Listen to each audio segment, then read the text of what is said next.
Sorry I haven't been around lately. My fan base has been calling me to do a review, but just haven't been in that mood. So my friend calls me this morning, and we saw a movie yesterday, the 310 to Yeehaw Junction or whatever it's called, with the Russell Crowe, and he wanted me to do a review of that.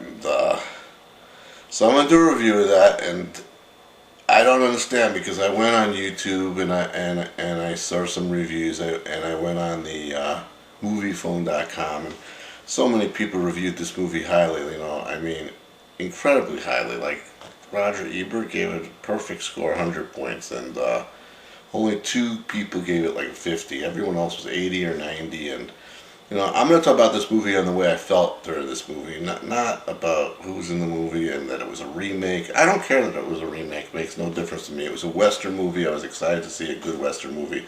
I love Western movies. Deep down, there's part of me that wants to be a cowboy, and I have horses, and I do jumping, so it's not cowboys, but it's still horses. And so me and my buddy went to that movie yesterday, and we're sitting through the movie, and about an hour into the movie, he starts nudging me on the side, like, let's go. Let's go. I never leave early. I never leave movies early. So I said, no, I'm not going to leave. I got to watch this. So I sat there, and the next 20 minutes, I'm sitting there feeling guilty that my friend wants to leave, and then there's one part where the guy goes, have you been to Dodge City?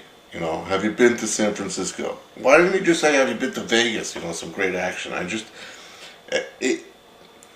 Ruben, there's a guy on the YouTube, he does really nice movie reviews, very, very professional, and take nothing away from him. I don't do it like that at all. He does the trailers, and he talks behind the trailers, and very intellectual, uses big words, and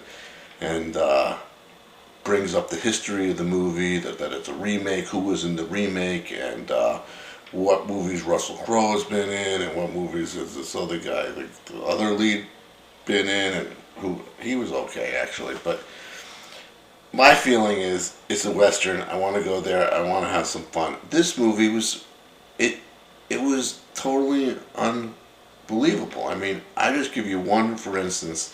This guy gets shot in the stomach, and back then you get shot in the stomach, you're history. Today you get shot in the stomach, you're almost history. And this guy, within 2 days, he's riding miles on his horse and beating the crap out of some guy on the floor, just smacking Russell Crowe in his face and everything like that. I think it's a totally unrealistic movie. I didn't see the remake, the original one. I don't care about the original one. I'm sure it was better, because this had no flavor of a Western. It had no texture. The Clint Eastwood movies, those have textures.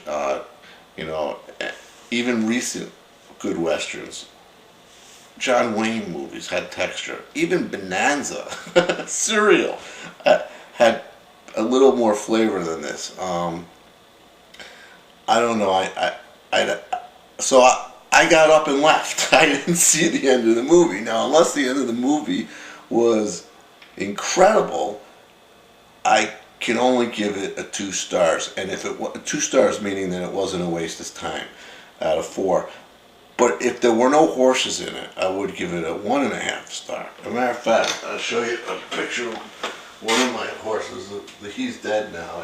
I had to put him down, but this is an incredible horse, and that's a 6-foot jump. And obviously, that's not your standard Grand Prix jump. It's a puissant, and it was a very big jump, and he cleared it. He's a great horse, and so if it didn't, the fact that it had horses in it, I had to give it 2 stars because I enjoy watching the horses and the stagecoach and the way the horses move. And I know that sounds crazy, but that's something I like. And when I go see a movie, I'm looking for some enjoyment, some entertainment, not the details, and not necessarily the good versus evil. And I'll tell you one thing: this Russell Crowe guy, you say he's the intellectual one of the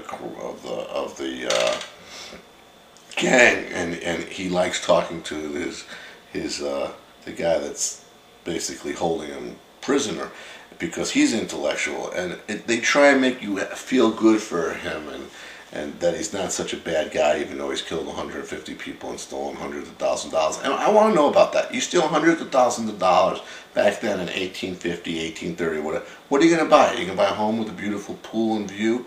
What are you going to buy? A new Bentley?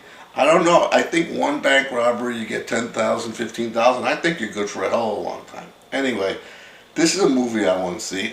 Everyone else loved it. So either I am the do not know what I'm seeing, but I can only go with my heart, you know, what I feel. And that movie didn't do it to me, and it was disappointing. But if you go see it, enjoy it, that's great.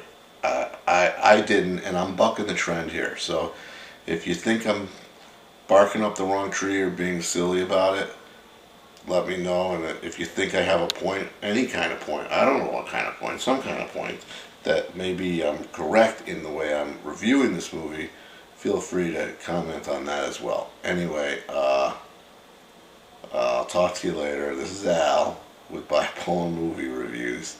Not feeling so good, but had to get this out on tape. Take care.